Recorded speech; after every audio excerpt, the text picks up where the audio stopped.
Chapter 12 Camp Laurence. Beth was postmistress, for being most at home she could attend to it regularly, and dearly liked the daily task of unlocking the little door and distributing the mail. One July day she came in with her hands full, and went about the house leaving letters and parcels like the penny post. "Here's your posy, mother. Laurie never forgets that," she said, putting the fresh nosegay in the vase that stood in Marmy's corner and was kept supplied by the affectionate boy. "Miss Meg March. One letter and a glove," continued Beth, delivering the articles to her sister, who sat near her mother stitching wristbands. "Why, I left a pair over there, and here is only one," said Meg, looking at the grey cotton glove. "Didn't you drop the other in the garden?" "No, I'm sure I didn't, for there was only one in the office." "I hate to have odd gloves. Never mind, the other may be found. My letter is only a translation of the German song I wanted.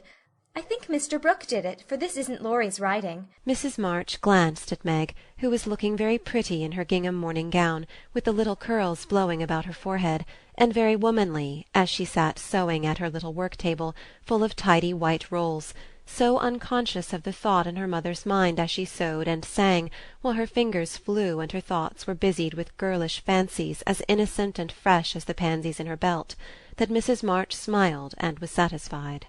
"2 letters for Dr. Joe, a book, and a funny old hat, which covered the whole post-office and stuck outside," said Beth, laughing as she went into the study where Joe sat writing. "What a sly fellow Laurie is! I said I wished bigger hats were the fashion, because I burn my face every hot day. He said, 'Why mind the fashion? Wear a big hat and be comfortable.' I said I would if I had one, and he has sent me this to try me.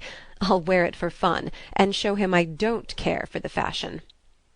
And hanging the antique broad brim on a bust of Plato, Jo read her letters. One from her mother made her cheeks glow and her eyes fill, for it said to her, "My dear, I write a little word to tell you with how much satisfaction I watch your efforts to control your temper. You say nothing about your trials, failures, or successes, and think perhaps that no one sees them but the friend whose help you daily ask, if I may trust the well-worn cover of your guide-book. I, too, have seen them all, and heartily believe in the sincerity of your resolution, since it begins to bear fruit. Go on, dear, patiently and bravely, and always believe that no one sympathizes more tenderly with you than your loving mother." "That does me good. That's worth millions of money and pecks of praise. Oh, Marmee, I do try. I will keep on trying and not get tired, since I have you to help me." Laying her head on her arms, Jo wet her little romance with a few happy tears, for she had thought that no one saw and appreciated her efforts to be good, and this assurance was doubly precious, doubly encouraging, because unexpected, and from the person whose commendation she most valued. Feeling stronger than ever to meet and subdue her Apollyon, she pinned the note inside her frock, as a shield and reminder, lest she be taken unaware, and proceeding to open her other letter, quite ready for either good or bad news. In a big dashing hand Laurie wrote, "Dear Joe, what ho! Some English girls and boys are coming to see me tomorrow, and I want to have a jolly time. If it's fine, I'm going to pitch my tent in Longmeadow, and row up the whole crew to lunch and croquet. Have a fire, make messes, gypsy fashion, and all sorts of larks. They are nice people and like such things. Brooke will go to keep us boys steady, and Kate Vaughan will play propriety for the girls. I want you all to come, can't let Beth off at any price, and nobody shall worry her. Don't bother about rations, I'll see to that and everything else, only do come, there's a good fellow. In a tearing hurry, yours ever, Laurie." "Here's richness!" cried Jo, flying to tell the news to Meg. "Of course we can go, mother. It'll be such a help to Laurie, for I can row and Meg see to the lunch, and the children be useful in some way." "I hope the Vaughans are not fine grown-up people. Do you know anything about them, Jo?" asked Meg. "Only that there are 4 of them. Kate is older than you, Fred and Frank, twins, about my age, and a little girl, Grace, who is 9 or 10. Laurie knew them abroad, and liked the boys. I fancied, from the way he primmed up his mouth in speaking of her, that he didn't admire Kate much." I'm so glad my French print is clean. It's just the thing, and so becoming," observed Meg complacently. "Have you anything decent, Joe?" Scarlet and grey boating suit. Good enough for me. I shall row and tramp about, so I don't want any starch to think of. You'll come, Betty?" If you won't let any boys talk to me. Not a boy. I like to please Laurie. And I'm not afraid of Mr. Brooke. He's so kind. But I don't want to play or sing or say anything. I'll work hard and not trouble anyone, and you'll take care of me, Joe. So I'll go." That's my good girl. You do try to fight off your shyness, and I love you for it. Fighting faults isn't easy, as I know, and a cheery word gives a kind of lift.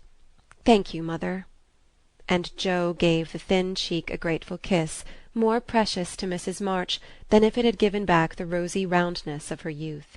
"I had a box of chocolate drops, and the picture I wanted to copy," said Amy, showing her mail. And I got a note from Mr. Laurence, asking me to come over and play to him tonight, before the lamps are lighted. And I shall go," added Beth, whose friendship with the old gentleman prospered finely. "Now let's fly round and do double duty to-day, so that we can play to-morrow with free minds," said Joe, preparing to replace her pen with a broom. When the sun peeped into the girls' room next morning to promise them a fine day, he saw a comical sight. Each had made such preparation for the fete as seemed necessary and proper. Meg had an extra row of little curl-papers across her forehead. Joe had copiously anointed her afflicted face with cold cream.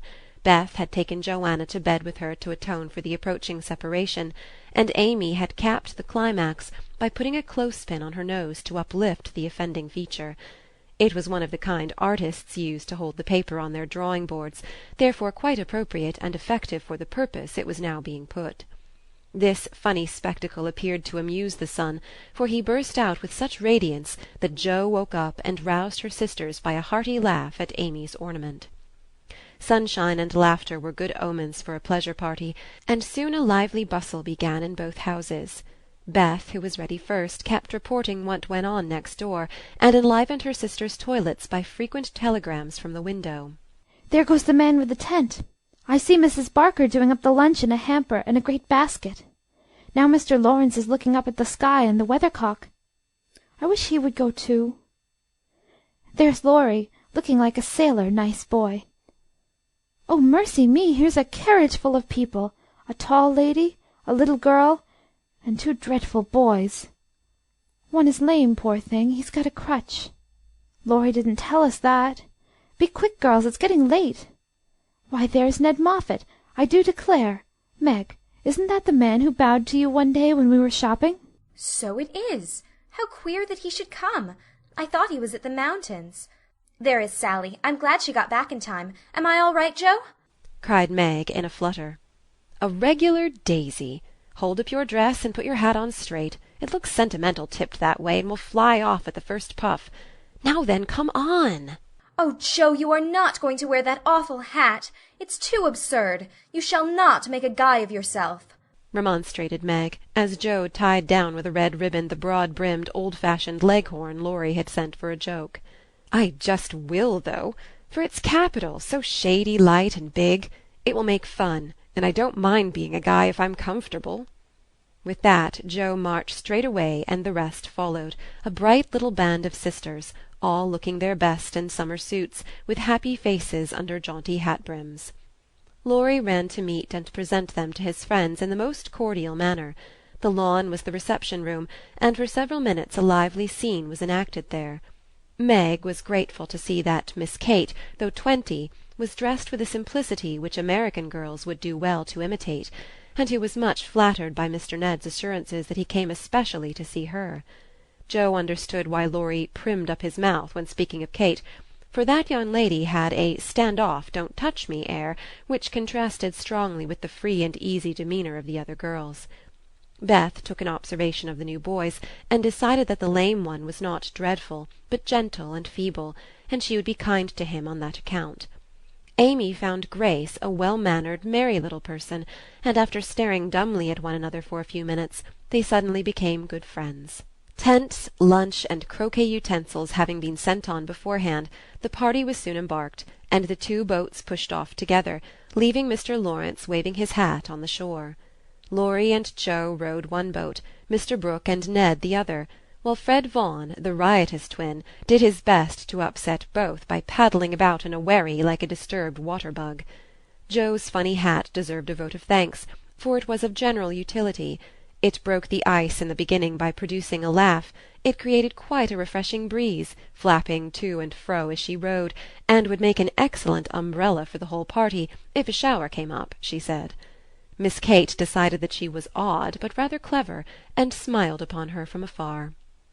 Meg, in the other boat, was delightfully situated, face to face with the rowers, who both admired the prospect and feathered their oars with uncommon skill and dexterity.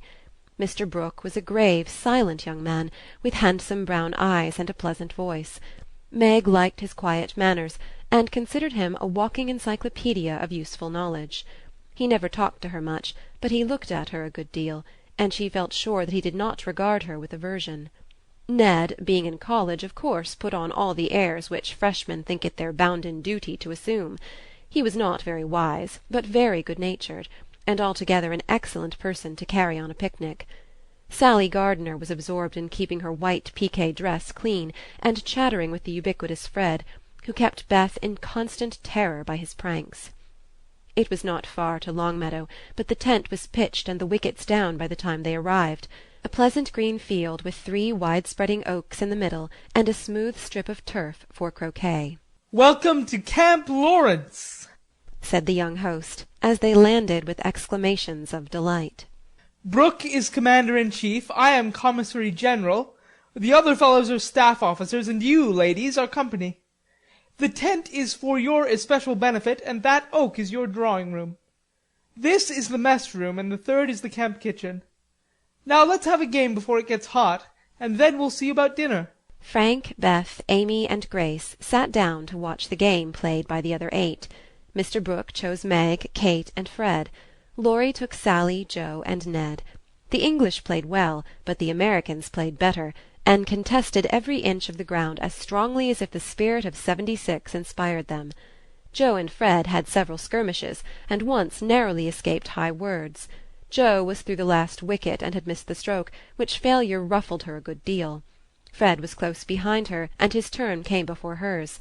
He gave a stroke, his ball hit the wicket, and stopped an inch on the wrong side. No one was very near, and running up to examine, he gave it a sly nudge with his toe, which put it just an inch on the right side.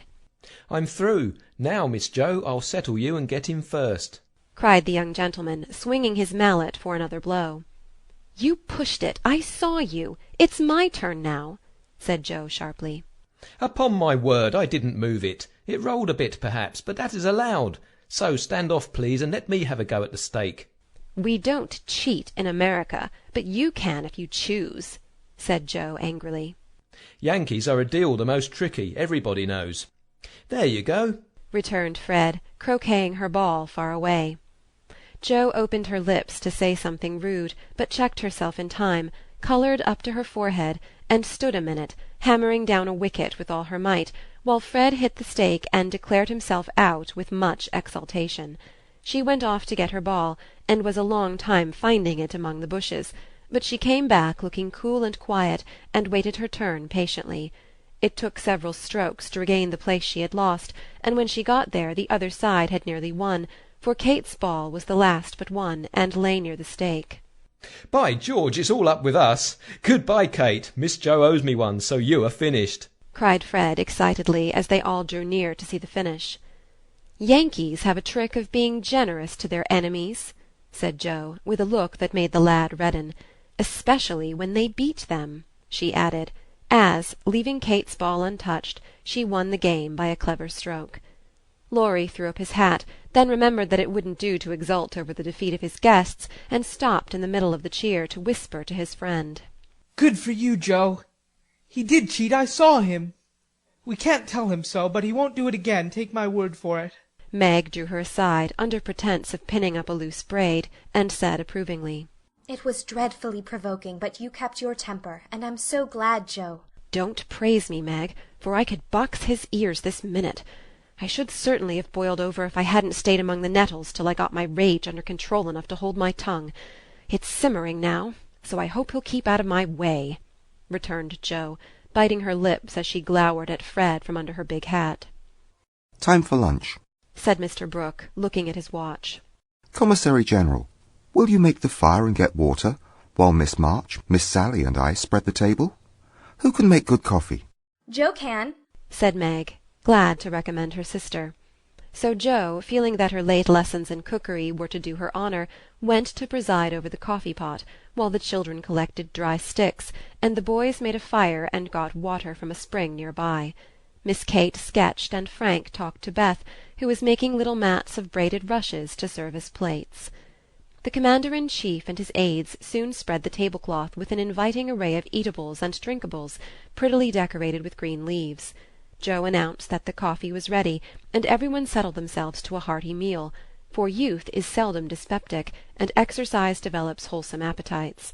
A very merry lunch it was, for everything seemed fresh and funny, and frequent peals of laughter startled a venerable horse who fed near by.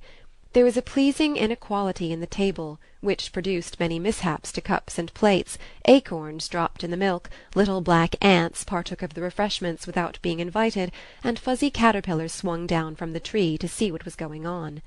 3 white-headed children peeped over the fence, and an objectionable dog barked at them from the other side of the river with all his might and main. There's salt there, said Laurie, as he handed Joe a saucer of berries. "Thank you, I prefer spiders," she replied, fishing up 2 little unwary ones who had gone to a creamy death. "How dare you remind me of that horrid dinner-party, when yours is so nice in every way?" added Joe, as they both laughed and ate out of one plate, the china having run short. I had an uncommonly good time that day, and haven't got over it yet. This is no credit to me, you know. I don't do anything. It's you and Meg and Brooke who make it all go, and I'm no end obliged to you. What shall we do when we can't eat any more?" asked Laurie, feeling that his trump-card had been played when lunch was over. "Have games till it's cooler. I brought authors, and I dare say Miss Kate knows something new and nice. Go ask her. She's company, and you ought to stay with her more." Aren't you company too? I thought she'd suit Brooke, but he keeps talking to Meg, and Kate just stares at them through that ridiculous glass of hers. I'm going, so you needn't try to preach propriety, for you can't do it, Joe. Miss Kate did know several games, and as the girls would not, and the boys could not, eat any more, they all adjourned to the drawing-room to play rigmarole. One person begins a story, any nonsense you like, and tells as long as he pleases, only taking care to stop short at some exciting point, when the next takes it up and does the same. It's very funny when well done, and makes a perfect jumble of tragical-comical stuff to laugh over. Please start it, Mr. Brooke, said Kate with a commanding air which surprised Meg, who treated the tutor with as much respect as any other gentleman. Lying on the grass at the feet of the 2 young ladies, Mr. Brooke obediently began the story, with the handsome brown eyes steadily fixed upon the sunshiny river. Once on a time, a knight went out into the world to seek his fortune, for he had nothing but his sword and his shield. He travelled a long while, nearly 28 years, and had a hard time of it, till he came to the palace of a good old king, who had offered a reward to anyone who could tame and train a fine but unbroken colt, of which he was very fond. The knight agreed to try, and got on slowly but surely, for the colt was a gallant fellow, and soon learned to love his new master, though he was freakish and wild. Every day, when he gave his lessons to this pet of the king's, the knight rode him through the city, and as he rode, he looked everywhere for a certain beautiful face, which he had seen many times in his dreams, but never found. One day, as he went prancing down a quiet street, he saw at the window of a ruinous castle the lovely face. He was delighted, inquired who lived in this old castle, and was told that several captive princesses were kept there by a spell, and spun all day to lay up money to buy their liberty. The knight wished intensely that he could free them, but he was poor, and could only go by each day, watching for the sweet face and longing to see it out in the sunshine. At last he resolved to get into the castle and ask how he could help them. He went and knocked. The great door flew open, and he beheld a ravishingly lovely lady, who exclaimed with a cry of rapture, "At last! At last!" continued Kate, who had read French novels and admired the style. "'Tis she!" cried Count Gustave, and fell at her feet in an ecstasy of joy.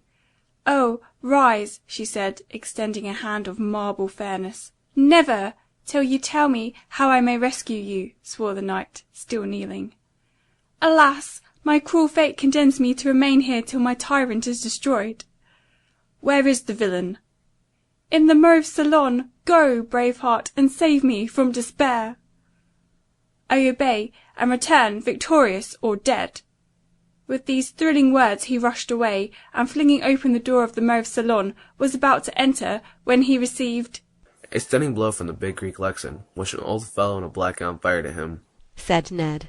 Instantly, Sir What's-his-name recovered himself, pitched the tyrant out of the window, and turned to join the lady, victorious, but with a bump on his brow, found the door locked, tore up the curtains, made a rope ladder, got halfway down when the ladder broke, and he went head first into the moat, 60 feet below, could swim like a duck, paddled round the castle till he came to a little door guarded by 2 stout fellers, knocked their heads together till they cracked like a couple of nuts. Then, by a trifling exertion of his prodigious strength, he smashed in the door, went up a pair of stone steps covered with a dust a foot thick, toes as big as your fist, and spiders that would frighten you into hysterics, Miss March. At the top of these steps he came plump upon a sight that took his breath away and chilled his blood. A tall figure all in white, with a veil over its face and a lamp in its wasted hand, went on Meg. It beckoned, gliding noiselessly before him down a corridor as dark and cold as any tomb. Shadowy effigies in armour stood on either side, a dead silence reigned, the lamp burned blue, and the ghostly figure ever and anon turned its face toward him, showing the glitter of awful eyes through its white veil. They reached a curtained door, behind which sounded lovely music.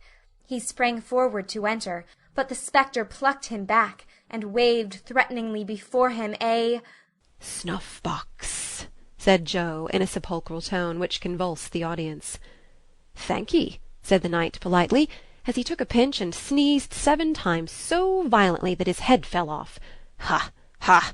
laughed the ghost, and having peeped through the keyhole at the princess's spinning away for dear life, the evil spirit picked up her victim and put him in a large tin box, where there were 11 other knights packed together without their heads, like sardines, who all rose and began to dance a hornpipe, cut in Fred, as Joe paused for breath.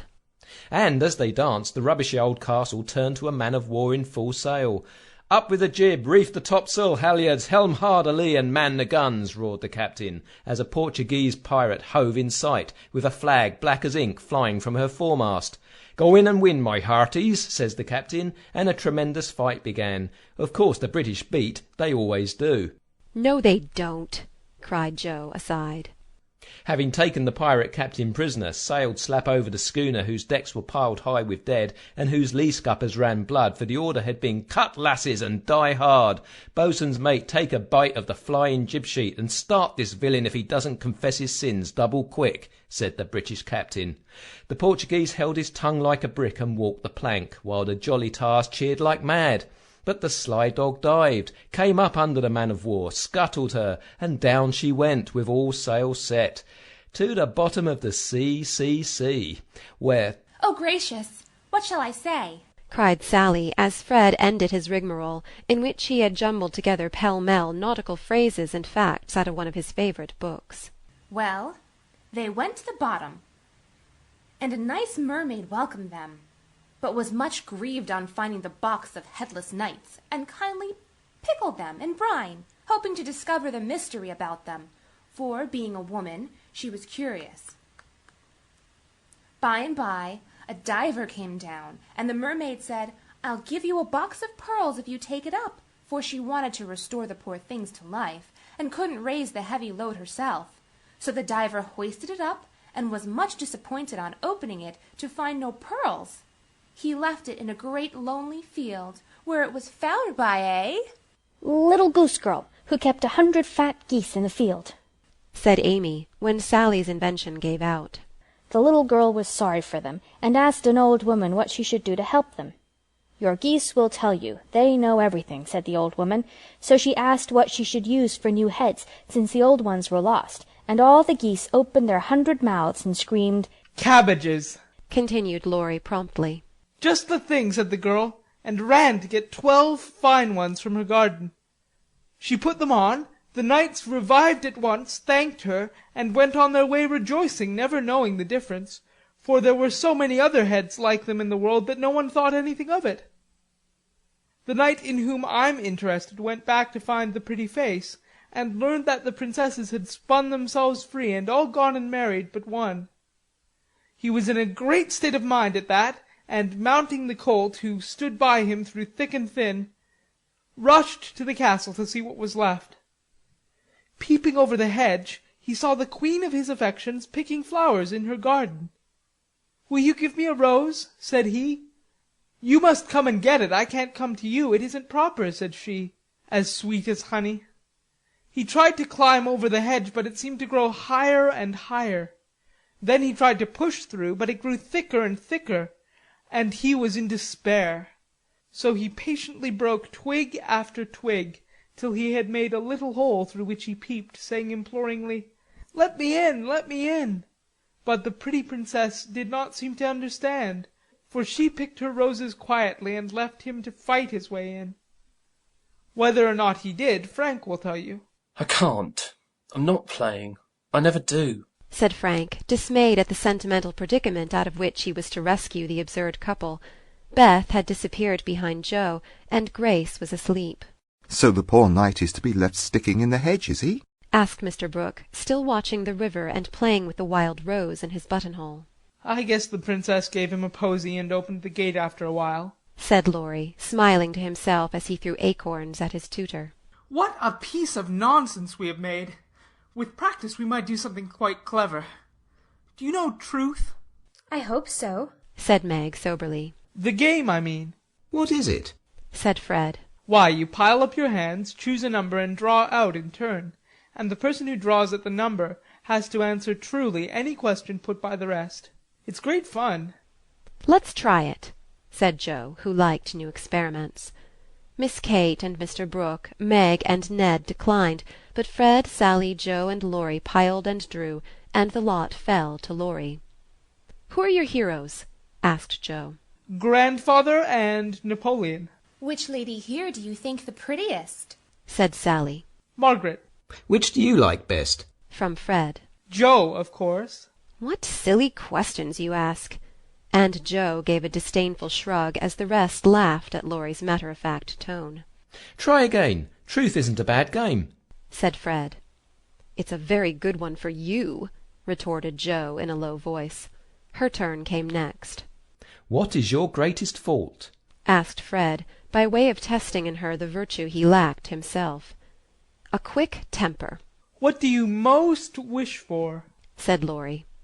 "A pair of boot-lacings," returned Joe, guessing and defeating his purpose. "Not a true answer. You must say what you really do want most." "Genius. Don't you wish you could give it to me, Laurie?" And she slyly smiled in his disappointed face. What virtues do you most admire in a man? asked Sally. "Courage and honesty," "Now my turn," said Fred, as his hand came last. "Let's give it to him," whispered Laurie to Joe, who nodded and asked at once, "Didn't you cheat at croquet?" "Well, yes, a little bit." "Good. Didn't you take your story out of the Sea Lion?" said Laurie. "Rather." Don't you think the English nation perfect in every respect? asked Sally. "I should be ashamed of myself if I didn't." "He's a true John Bull. Now, Miss Sally, you shall have a chance without waiting to draw. I'll harrow up your feelings first by asking if you didn't think you were something of a flirt," said Laurie, as Joe nodded to Fred as a sign that peace was declared. You impertinent boy! Of course I'm not!" exclaimed Sally, with an air that proved the contrary. "What do you hate most?" asked Fred. Spiders and rice pudding. "What do you like best?" asked Joe. Dancing and French gloves. "Well, I think truth is a very silly play. Let's have a sensible game of authors to refresh our minds," proposed Joe. Ned, Frank, and the little girls joined in this, and while it went on the three elders sat apart talking. Miss Kate took out her sketch again, and Margaret watched her, while Mr. Brooke lay on the grass with a book which he did not read. How beautifully you do it! I wish I could draw, said Meg, with mingled admiration and regret in her voice. "Why don't you learn? I should think you had taste and talent for it," replied Miss Kate graciously. I haven't time. Your mamma prefers other accomplishments, I fancy. So did mine, but I proved to her that I had talent by taking a few lessons privately, and then she was quite willing I should go on. Can't you do the same with your governess? I have none. I forgot young ladies in America go to school more than with us. Very fine schools they are too, papa says. You go to a private one, I suppose? I don't go at all. I am a governess myself. Oh, indeed, said Miss Kate, but she might as well have said, "Dear me, how dreadful!" for her tone implied it, and something in her face made Meg colour and wish she had not been so frank. Mr. Brooke looked up and said quickly, Young ladies in America love independence as much as their ancestors did, and are admired and respected for supporting themselves. Oh, yes, of course it's very nice and proper in them to do so.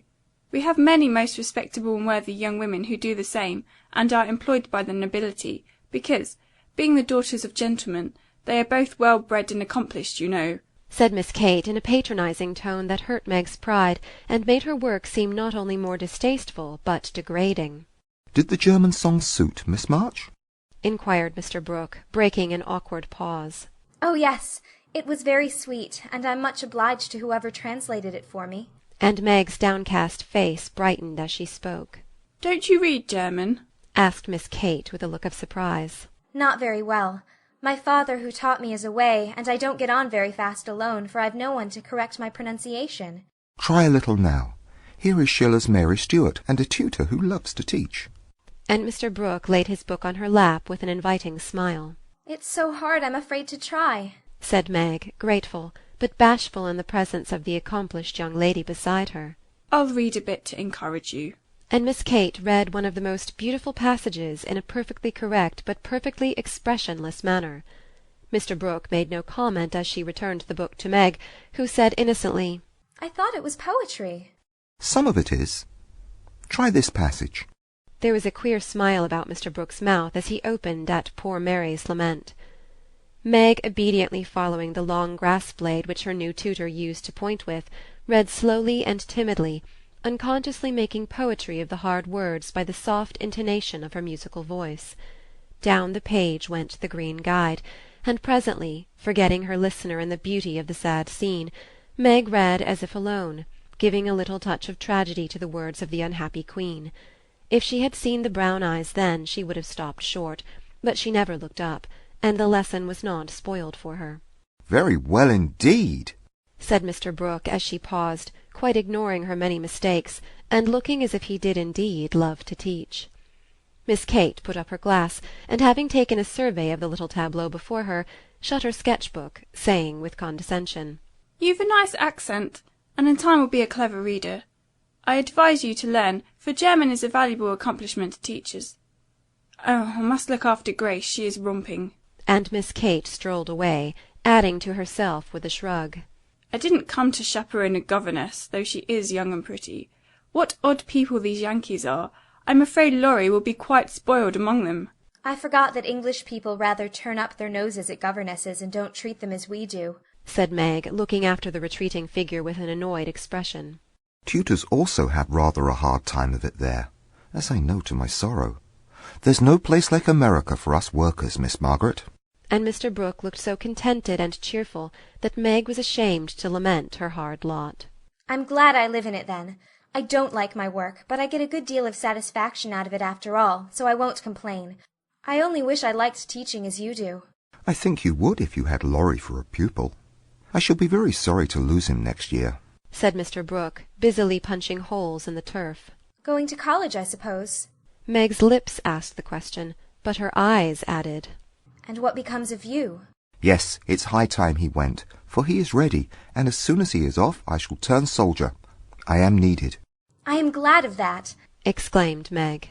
I should think every young man would want to go, though it is hard for the mothers and sisters who stay at home, she added sorrowfully.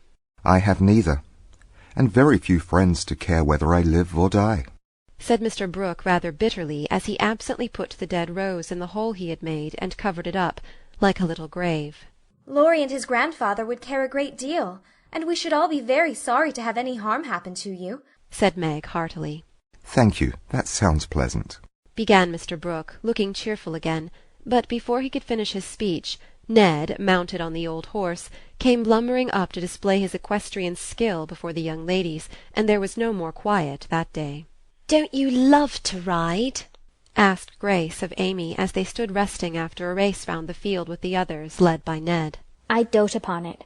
My sister Meg used to ride when papa was rich, but we don't keep any horses now except Ellen-Tree," added Amy, laughing. "Tell me about Ellen-Tree. Is it a donkey?" asked Grace, curiously. "Why, you see, Joe is crazy about horses, and so am I, but we've only got an old side saddle and no horse. Out in our garden is an apple tree that has a nice low branch, so Joe put the saddle on it, fixed some reins on the part that turns up, and we bounce away on Ellen-Tree whenever we like." "How funny!" laughed Grace. "I have a pony at home, and ride nearly every day in the park with Fred and Kate. It's very nice, for my friends go too, and the Row is full of ladies and gentlemen." Dear, how charming. I hope I shall go abroad some day, but I'd rather go to Rome than the Row," said Amy, who had not the remotest idea what the Row was, and wouldn't have asked for the world. Frank, sitting just behind the little girls, heard what they were saying, and pushed his crutch away from him with an impatient gesture as he watched the active lads going through all sorts of comical gymnastics. Beth, who was collecting the scattered author cards, looked up and said in her shy yet friendly way, "I'm afraid you're tired. Can I do anything for you?" Talk to me, please. It's dull sitting by myself," answered Frank, who had evidently been used to being made much of at home. If he had asked her to deliver a Latin oration, it would not have seemed a more impossible task to the bashful Beth, but there was no place to run to, no Joe to hide behind now, and the poor boy looked so wistfully at her that she bravely resolved to try. "What do you like to talk about?" she asked, fumbling over the cards and dropping half as she tried to tie them up. "Well, I like to hear about cricket and boating and hunting," said Frank, who had not yet learned to suit his amusements to his strength. "My heart! What shall I do? I don't know anything about them," thought Beth, and forgetting the boy's misfortune in her flurry, she said, hoping to make him talk, "I never saw any hunting, but I suppose you know all about it." "I did once, but I could never hunt again, for I got hurt leaping a confounded 5-barred gate, so there are no more horses and hounds for me," said Frank, with a sigh that made Beth hate herself for her innocent blunder. "Your deer are much prettier than our ugly buffaloes," she said, turning to the prairies for help, and feeling glad that she had read one of the boys' books in which Joe delighted. Buffaloes proved soothing and satisfactory, and in her eagerness to amuse another, Beth forgot herself, and was quite unconscious of her sister's surprise and delight at the unusual spectacle of Beth talking away to one of the dreadful boys against whom she had begged protection. "Bless her heart! She pities him, so she is good to him," said Joe, beaming at her from the croquet ground. "I always said she was a little saint," added Meg, as if there could be no further doubt of it. "I haven't heard Frank laugh so much for ever so long," said Grace to Amy as they sat discussing dolls and making tea-sets out of the acorn cups. "My sister Beth is a very fastidious girl when she likes to be," said Amy, well pleased at Beth's success. She meant fascinating, but as Grace didn't know the exact meaning of either word, fastidious sounded well and made a good impression. An impromptu circus, fox and geese, and an amicable game of croquet finished the afternoon. At sunset the tent was struck, hampers packed, wickets pulled up, boats loaded, and the whole party floated down the river, singing at the tops of their voices. Ned, getting sentimental, warbled a serenade with the pensive refrain, "Alone, alone, ah, woe alone," and at the lines, "We are each young, we each have a heart. Oh, why should we stand this coldly apart?" He looked at Meg with such a lackadaisical expression that she laughed outright and spoiled his song. "How can you be so cruel to me?" he whispered, under cover of a lively chorus. "You've kept close to that starched-up Englishwoman all day, and now you snub me." "I didn't mean to, but you looked so funny I really couldn't help it," replied Meg, passing over the first part of his reproach, for it was quite true that she had shunned him, remembering the Moffatt party and the talk after it. Ned was offended, and turned to Sally for consolation, saying to her rather pettishly, "There isn't a bit of flirt in that girl, is there?" "Not a particle. But she's a dear," returned Sally, defending her friend even while confessing her shortcomings. "She's not a stricken dear anyway," said Ned, trying to be witty, and succeeding as well as very young gentlemen usually do. On the lawn where it had gathered, the little party separated with cordial good-nights and good-byes, for the Vaughans were going to Canada. As the four sisters went home through the garden, Miss Kate looked after them, saying, without the patronizing tone in her voice, In spite of their demonstrative manners, American girls are very nice when one knows them. I quite agree with you, said Mr. Brooke. End of